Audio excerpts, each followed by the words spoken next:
Om Sthapakaya cha dharmasya sarvadharmasvarupine avatara varishtaya Ramakrishnaya te namaha.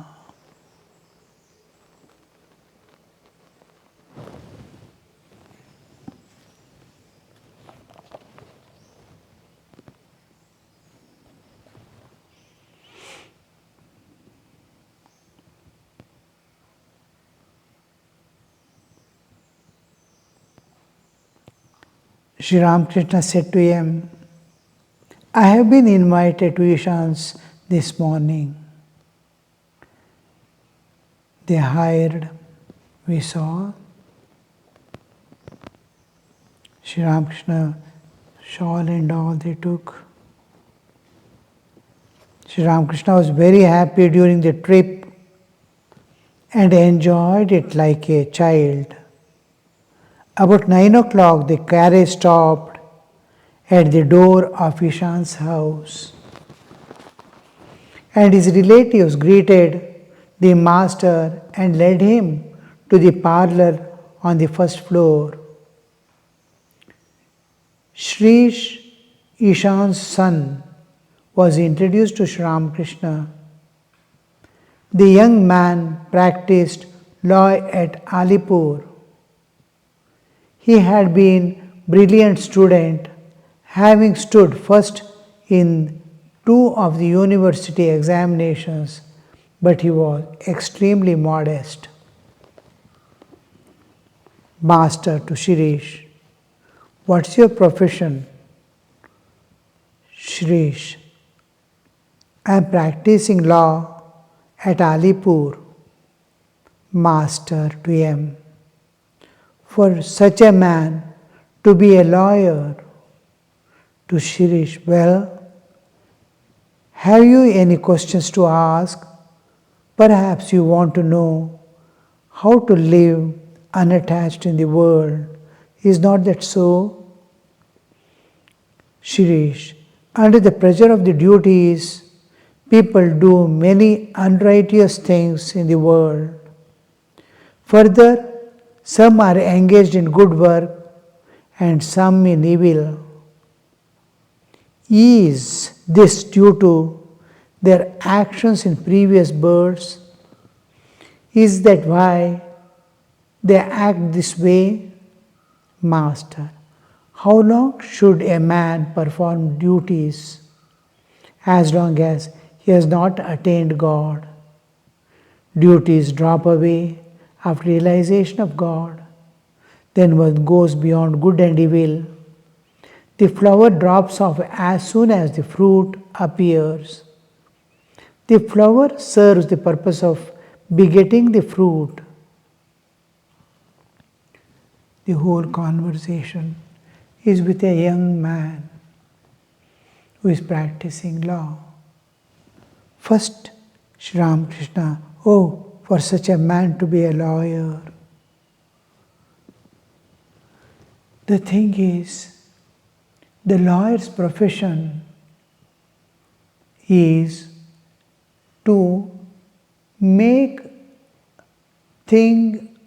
whoever is his client to see that he is safeguarded from the laws of government.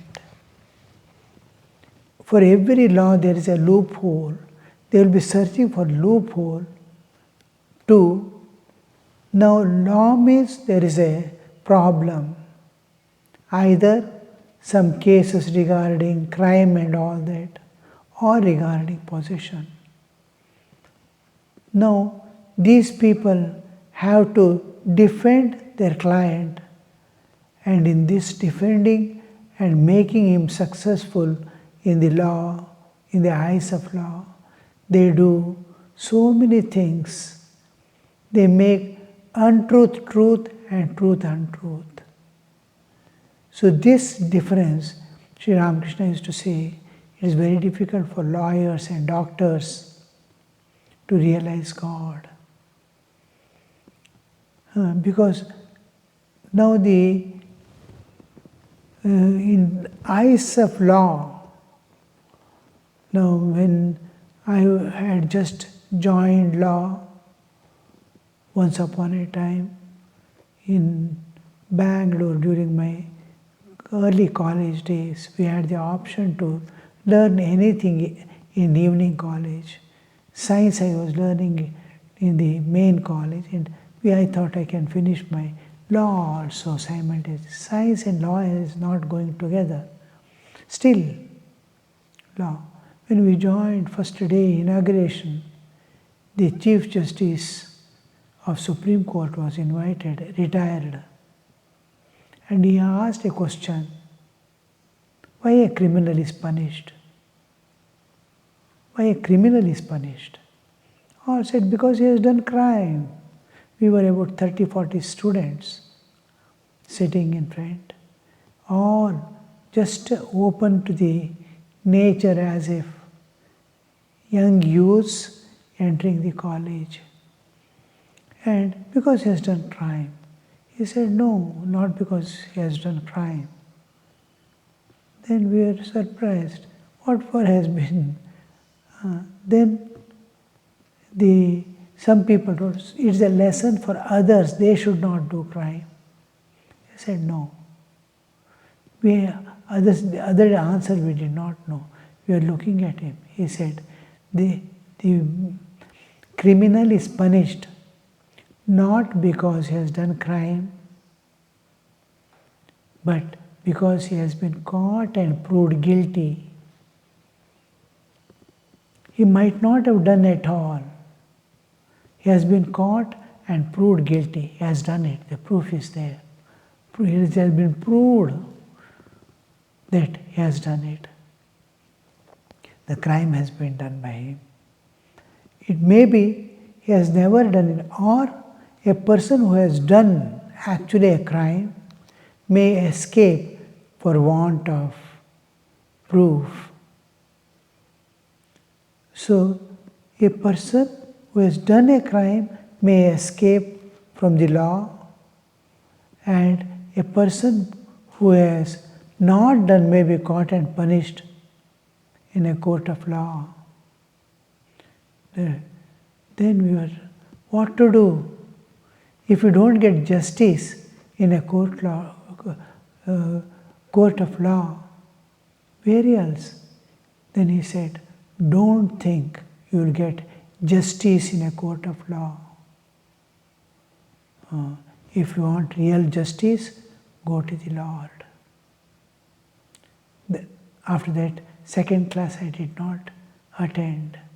There my law ended, because if the court is not able to give justice, what for should I study? It's all play. Now, this Sri Ramakrishna considers as an obstruction in the path of spiritual life. How to defend my client is the whole attention, and he has been paid for it. So this hinders his spiritual path, blocks his spiritual path. Similarly, a doctor is fully confident the patient is going to be all right. Most of the times not. He assures your son will be all right, but the nature has decided to take him away. So here we see again truth and falsehood.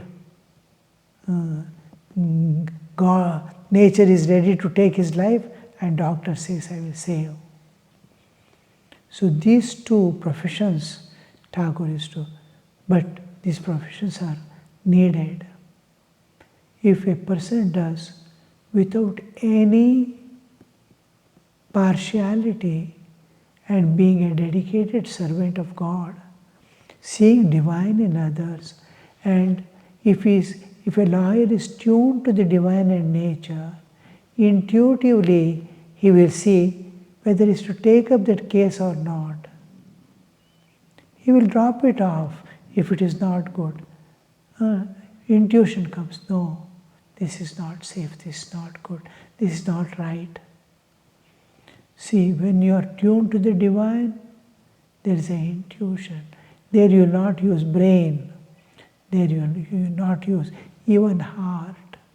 It's dependence on divine. If dependence on divine is there, then you are safe. When God has taken the reins, you have nothing to worry. Similarly, in the case of doctors, can you see the divine in patient and serve him? Take that remuneration as prasad of God. Serve the people, free from ego, free from cheating, free from assuming things. No. Honestly, see divine and serve. So here we see Sri Ramakrishna is exclaiming, oh, for such a man to be a lawyer. Shri, well, have you, to Sri Ramakrishna, have you any questions to ask? Youngster working in the world. And he belongs to a family of spiritual aspirants and spiritual seekers. So Sri Ramakrishna is interested because he is having contradictions, confusion, because he sees the parents' life, this, that and all. He is seeing the modern world in which people are every time, at all times, this gap and differences come. Conflicts come, internal conflicts. What is right? How to live? How to go ahead? How to be safe in this world? All these problems appear as we go because there is a moral urge within man. He wants to be good. Though his samskaras, his tendencies may be driving him otherwise, he feels guilt. Each time he feels guilty. The guilt is very strong and powerful if you are aware of the truth and reality.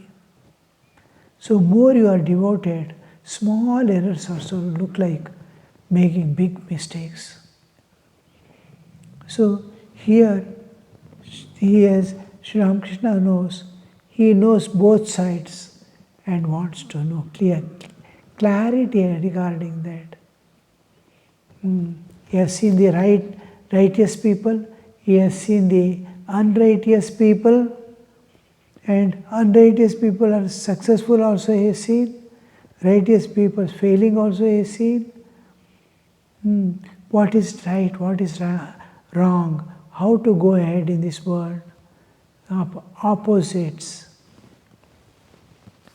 So he is asking the question, have you any questions to ask?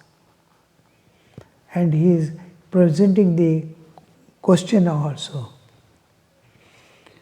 Perhaps you want to know how to live unattached in the world, because he is Ishan's son.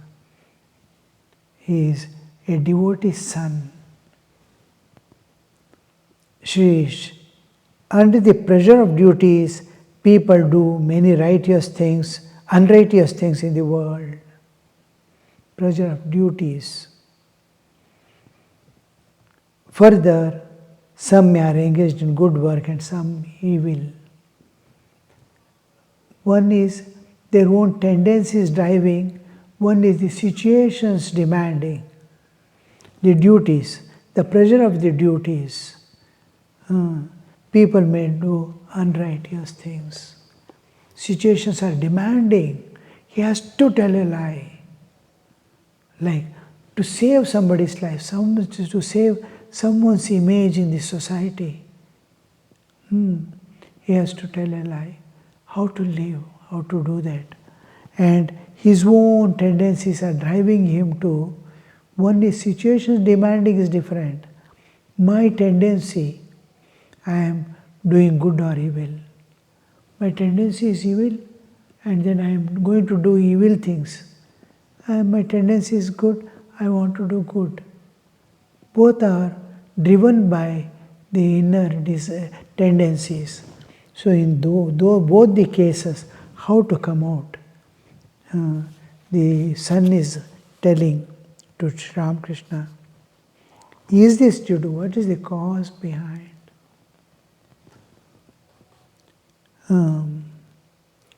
Then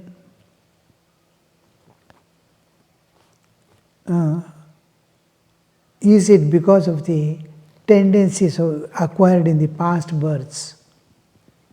Is that why they act this way? What drives them? What is the motivation? What is behind that is making them do that way? Same thing in Bhagavad Gita also. Arjuna asks a similar question. Anichannapi varshneya baladiva niyojitaha. They don't want to do it. Anichannapi. Something is driving, something is dragging him to do. What is that? Arjuna asks the same question. Sri Ramakrishna is answering, how long should a man perform his duties? Now duties are forcing and tendencies are driving. In this whole play, how long you have to live? For a short period of your life, 1/4 of the life goes off in education. By about 20-25 is completing education. And then he prepares for the job and work. Within no time, another 25 years goes off. Old age is coming, entering. And he has to, just a short period. And how long you have to do?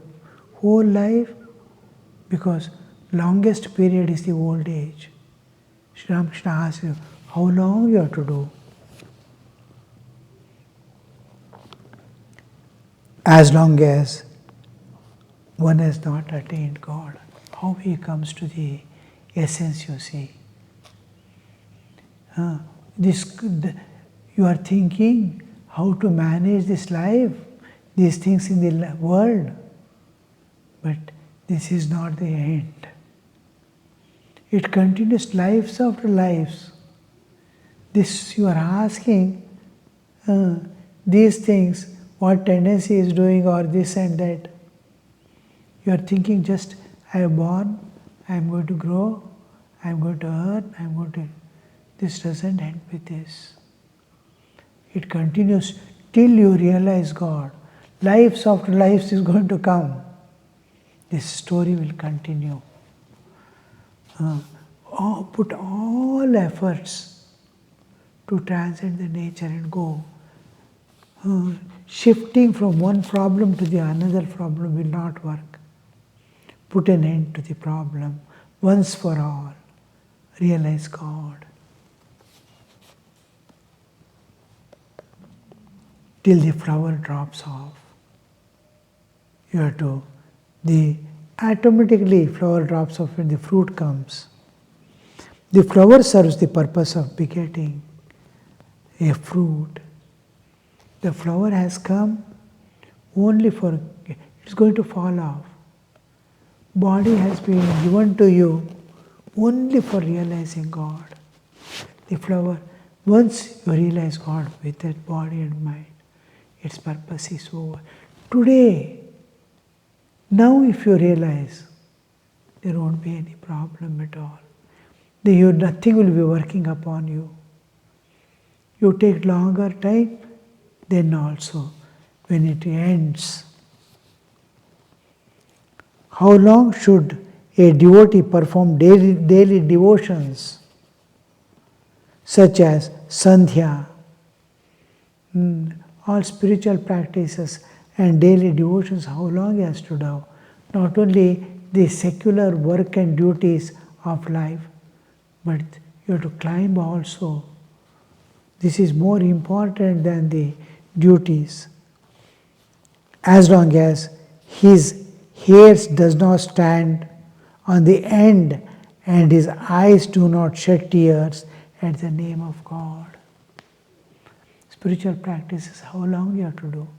One is worldly duties, two aspects you have to balance and go. One is spiritual life, one secular life. In secular life and in spiritual life, both Sri Ramakrishna is explaining. In spiritual life, how long you have to call on God and do your daily devotions like Sandhya till your hair doesn't stand on its end when you take the name of God.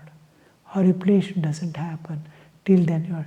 Once at the name of God, tears start flowing. Where are you, my Lord? I've been waiting. Come soon. The tears. Anybody says name of God, his whole attention is just like two lovers have parted from each other, they are far off. Somebody takes the lover's name, immediately that how the heart vibrates and shrinks. Oh, where is that? Where is that? Has he come? Has she come? That awareness, that kind of, it immediately brings tears. We are parted long back, never to see again, never to meet again. Where are they? Like mother longing for child. Same way, the devotee longs for the vision of God. At that time, all, just like duties drop off, here, all the sadhana part, all disciplines drop off. Then he has to just sit and call on God. These things indicate that devotee has realized God. From these,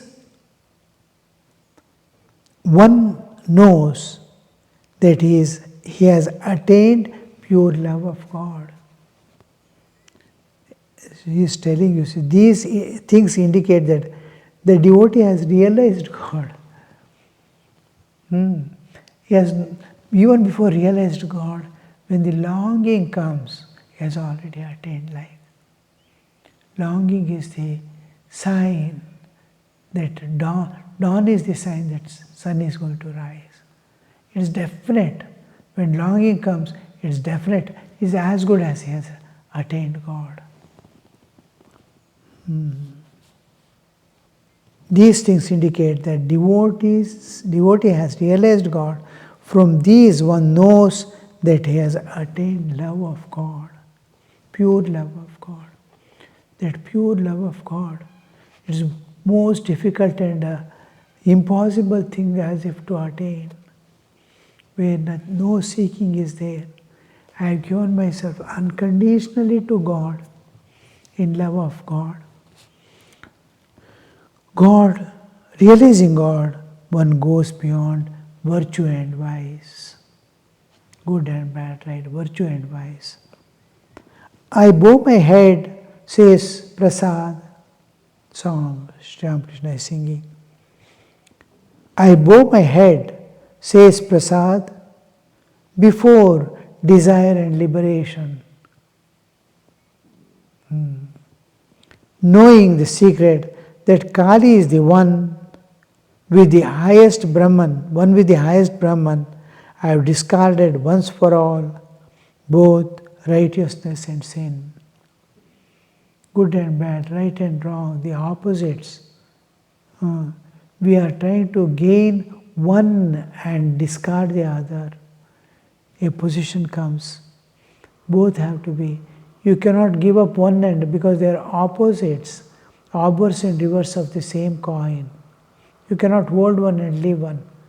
It looks earlier, and earlier there is a need to cling to one and avoid the other. Cling to virtue and avoid the vice. Then one day it comes that you have to transcend both and go beyond to attain what is to be attained.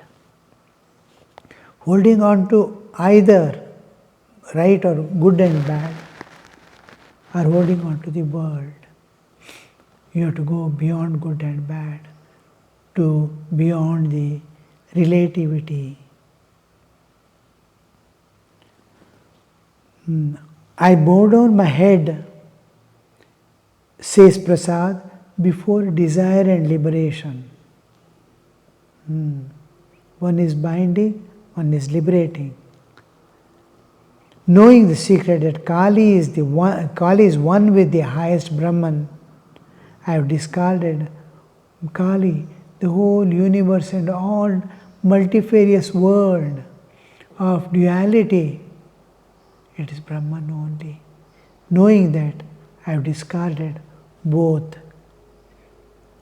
And once for all, the righteousness and sin. Om Shanti Shanti Shanti Harihi Om Tat Sat Shri Ramakrishna Arpanamastu.